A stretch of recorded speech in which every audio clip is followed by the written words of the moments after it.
मैं इतना रोई थी ना, इतना खुदा से भीख मांगती थी कि या अल्लाह मुझे माफ़ कर दे, मुझसे गलती हुई है। एक तो ये मुझे नमाज तक भी नहीं पढ़ने देता था। मैंने इसको मना के इससे हाथ पांव जोड़े, मैंने कहा देखो मुझे जाने दो, मैं आ जाऊंगी, कुछ दिनों में आ जाऊंगी। आमिर लियाकत जैसे बंदे तो अपनी माँ को भी इज़्ज़त नहीं दे सकते, तो वो औरतों को कैसे इज़्ज़त देंगे। इन्होंने शादी के दूसरे दिन ही और इन्होंने मुझे घर पे नौकरों के सामने किसी के सामने इज़्ज़त नहीं दी। ये मीडिया पे मेरे साथ प्यार करते थे और ये जो कह रहे हैं मैं 18 साल की नहीं हूँ, मैं हूँ 15 साल की, सही है। और इनको सारी बात पता था, इसका रूम अलग कर दिया था मैंने, ये कर दिया था मैंने वो। जब इसने रूम अलग किया था तो ये मेरे साथ लेटे हुए वीडियोस क्यों बनवाते थे। जो अपनी माँ को गंदी गाली दे सकता है तो वो अपनी औरत पे क्या क्या इल्ज़ामात लगा सकता है।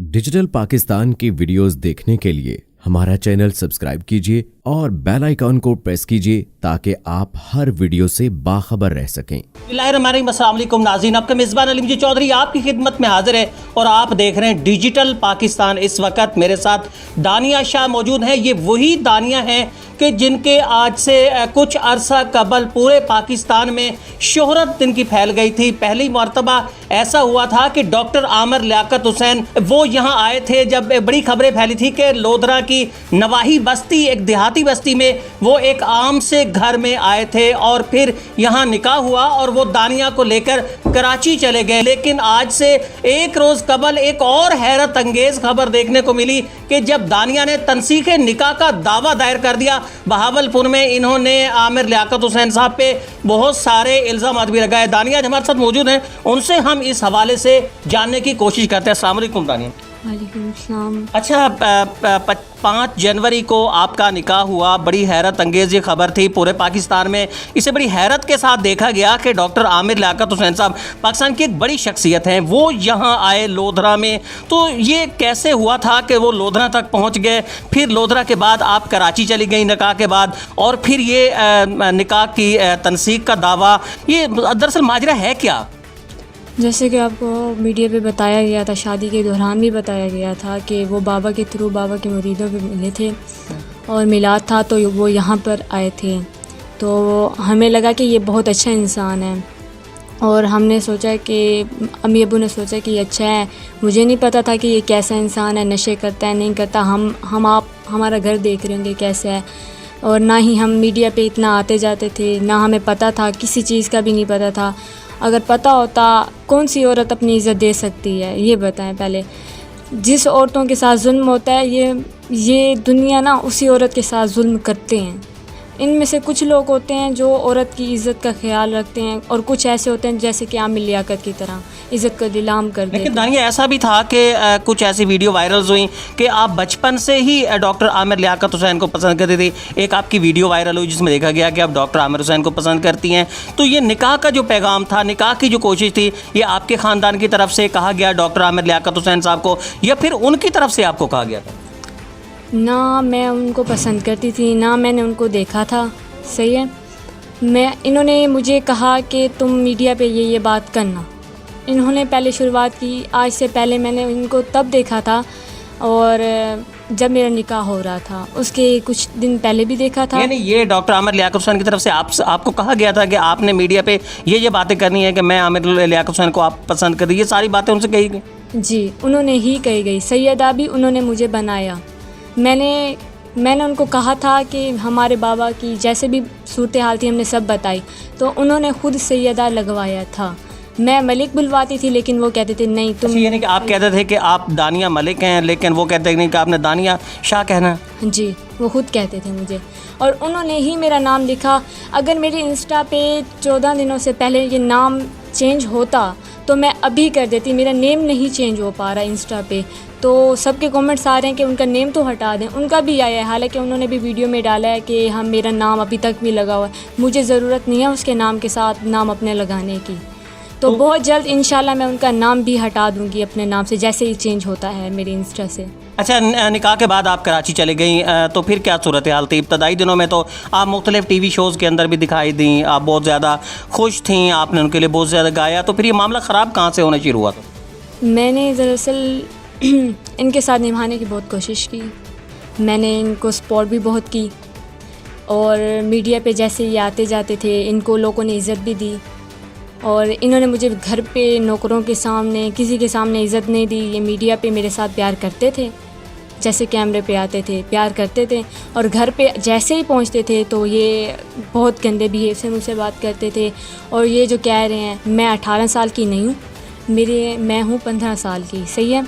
और इनको सारी बात पता था। मेरे आईडी कार्ड मेरे मामू लोगों ने मेरी एज थोड़ी ज़्यादा लिखवा दी थी, तो इनको सारी पूरी बात का पता था। अब वो ब्लेम मुझ पे कर रहे हैं कि तुमने मुझे नहीं बताया, मैं और इसका रूम अलग कर दिया था, मैंने ये कर दिया था, मैंने वो। जब इसने रूम अलग किया था तो ये मेरे साथ लेटे हुए वीडियोस क्यों बनवाते थे।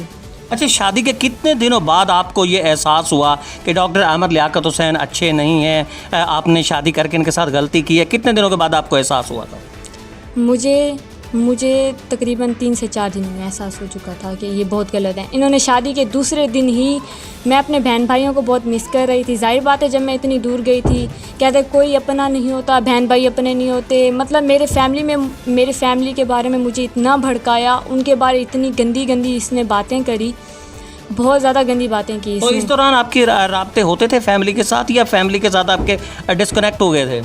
इसने मेरी फैमिली के साथ पूरे राब्ते ख़त्म करवाने की बहुत कोशिश की, लेकिन कहते हैं ना, माँ और औलाद को कोई दूर नहीं कर सकता, कोई तीसरा दूर नहीं कर सकता।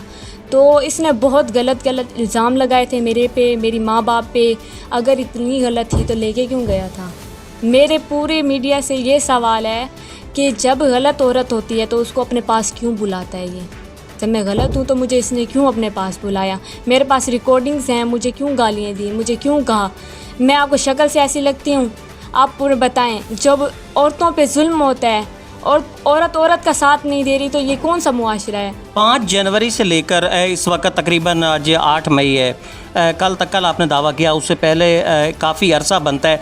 कितना दौरानिया आपने कैद में गुजारा? आपने मुख्तलिफ टीवी चैनल्स पे कहा कि आपको कैद के अंदर रखा गया था, तो फिर ये कैद कितना दौरानिया था? ये मैं उनके साथ रही हूँ 3 महीने, जनवरी से लेकर, और तकरीबन 3 महीने रही हूँ। इसने मेरी बहन को बुलाया घर पे, मेरी अम्मी अब्बू को बुलाया, उनको होटल में ठहराया। इसका घर ऐसा था कि मेरे रूम से भी बहुत छोटा था, जैसे कि देख लें मेरे वॉशरूम जितना इसका रूम होगा, इतना इसका रूम था। सिर्फ ये और मैं सो सकते थे। और मेरी मम्मा को इन्होंने होटल में ठहराया, उसका CCTV कैमरा चेक करवा लें, और मेरे सब बहन भाइयों को भी उधर ठहराया। और मतलब 1 दिन के लिए ठहराया, फिर मुझे गालियाँ देने लग गया कि इनको भेजो घर, तुमने क्यों बुलाया है, हमारी शादी है। जब ऐलान हुआ था ना मीडिया पे, उसके तकरीबन 3 दिन बाद मेरी फैमिली आई थी। जाहिर बात है, जब आना था ना उन्होंने, तो मुझे गंदी गालियाँ दी, मेरी बहन के सामने अच्छा बनने की कोशिश की, और मुझे मेरी फैमिली के सामने रुस्वा किया, मुझे बहुत गलत बनाया मेरी फैमिली के सामने, और उनके दिल में नफ़रत पैदा की और मेरे दिल में भी नफ़रत पैदा की। आपको एक गाड़ी भी दी गई थी, आपने मीडिया पे भी एतराफ़ किया था कि मुझे गाड़ी भी दी है उन्होंने तोहफे में। तो वो गाड़ी आपके पास है या अभी डॉक्टर साहब के पास है? मैं आपको बताती चलूँ, जब कोई चीज़ देता है ना इंसान, तो नाम करके देता है। ऐसे अगर मैं आपको दे दूँ कि मेरी तरफ से ये है, और कल को मैं ले लूँ, तो वो आपकी नहीं हुई, वो उसी की हुई जिसके नाम होती है। और वो भी उसने लीज़ पे ली हुई थी, जो कि उसके पैसे देने थे, और वो कह रहा था कि जब मैं इसको पैसे दे दूँगा तब मैं तुम्हें दूँगा, लेकिन वो मुझे नहीं दी। और हमने ये चीज़ें इसलिए लिखवाई गई थी कि कल को ये हम पे कोई बात नहीं, हमें इसके पैसे की और इसकी चीज़ की ज़रूरत नहीं है। ये जो मीडिया कह रही है, लोग कह रहे हैं, दुनिया कह रही है कि दानिया शाह पैसे के लिए, नहीं, ऐसी कोई बात नहीं। अगर दानिशा आपको कैद किया हुआ था, कैद से आप डॉक्टर आमिर हुसैन के निकली कैसे, किस ज़रिए से आप वहाँ से निकली थे? मैं पहले तो मेरी भांजी हो गई, सही है। पहले तो इसने मुझसे लड़ाई की, उसके कुछ देर बाद ना मेरी भांजी, मतलब मेरे घर से कॉल आई कि ना 26 तारीख को, रमज़ान से पहले 26 तारीख को घर से कॉल आई कि ना बेबी पैदा होने वाला, उनका ऑपरेट है। तो मैंने इसको मना के इससे हाथ पांव जोड़े। मैंने कहा देखो मुझे जाने दो, मैं आ जाऊंगी, कुछ दिनों में आ जाऊंगी। इसने बहुत जलील किया था। मैं जिस तरह मैंने अजियत में गुजारा है ना, मैं इतना रोई थी ना, इतना खुदा से भीख मांगती थी कि या अल्लाह मुझे माफ़ कर दे, मुझसे गलती हुई है। एक तो ये मुझे नमाज तक भी नहीं पढ़ने देता था। नमाज भी आपको नहीं पढ़ने देता? नहीं, कहता था सिर्फ नमाज में 2 रकातें होती हैं। ये कौन सा आलिम हुआ जिसको नमाज का भी नहीं पता, औरत की इज़्ज़त का भी नहीं पता? ये कौन सा आलिम हुआ? कौन सा इसके पास इल्म है? अच्छा, डॉक्टर आमिर लियाकत हुसैन पाकिस्तान तहरीक इंसाफ से मुनहरफ हुए। इमरान खान साहब ने कहा कि जो पाकिस्तान तहरीक इंसाफ के मुनहरफ अरकान होंगे उनकी बीवियाँ भी उन्हें छोड़ जाएंगी। कहीं आपने भी ऐसा ही तो नहीं किया? नहीं, बिल्कुल भी नहीं। यानी आप पाकिस्तान तहरीक इंसाफ के इस इमरान खान साहब की वजह से नहीं बल्कि ख़ुद छोड़ के आई हैं? देखें, जो अपने लीडर के साथ नहीं ठहर सकता वो दूसरी औरत के साथ कैसे ठहरेगा? जो अपनी माँ को गंदी गाली दे सकता है तो वो अपनी औरत पे क्या क्या इल्ज़ामात लगा सकता है? ये आप खुद भी देख सकते हैं कि मीडिया पे ये बहुत बात फैली थी कि अगर मैं इस चीज़ में आता हूँ तो मेरी माँ के साथ अल्लाह माफ़ करे। मैं तो कुछ नहीं कह सकती, लेकिन जो अपनी माँ को नहीं छोड़ सकता, जो अपनी बहनों को नहीं छोड़ सकता, वो अपनी बीवी के क्या कुछ कर सकता है? फेक चीज़ें भी बनवा सकता है, कुछ भी कर सकता है। दानिया, अल्टीमेट हाल इसका क्या होगा? डॉक्टर आमिर लियाकत हुसैन कराची से आते हैं, वो यहाँ आके आपके फैमिली की, आपकी मिन्नत समाजत करते हैं, तो कोई सुलह का हल अब निकल सकता है या आप समझती हैं कि नहीं, अब कोई वापसी का रास्ता नहीं है? देखें, औरत जलील होने के लिए नहीं पैदा हुई। औरत यहाँ पे अब खुश ज़िंदगी गुजारने के लिए आई है। औरत अगर औरत ज़िंदगी इज़्ज़त से नहीं गुजारेगी ना, तो औरत का यहाँ पे पैदा होना ही बहुत गलत बात है। अगर ये आदमी कहते हैं कि औरत यूज़ के लिए है तो ये बात गलत है। ये इल्म है इनके पास जो औरत को कहते हैं कि आदमी की सिर्फ ज़रूरत है, औरत का कोई यहाँ पे कुछ भी नहीं है। औरत को इज़्ज़त भी नहीं देते लोग। अक्सर दुनिया में ऐसा होता है कि औरत को इज़्ज़त बहुत कम लोग देते हैं, बहुत कम लोग देते हैं। आमिर लियाकत जैसे बंदे तो अपनी माँ को भी इज़्ज़त नहीं दे सकते, तो वो औरतों को कैसे इज़्ज़त देंगे? देखिए, मैं उनके साथ ना लड़ाई करना चाहती हूँ, ना कुछ उनसे लेना चाहती हूँ। मेरी सीधी सी बात है, वो मुझे डिवोर्स दें और मुझे इस रिश्ते में रहना ही नहीं है।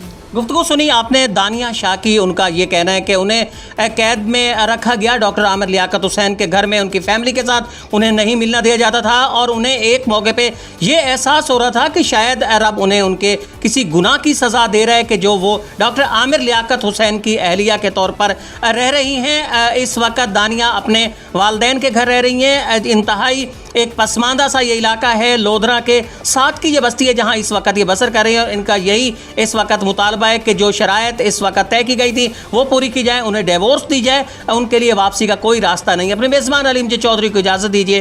अल्लाह निगहबान।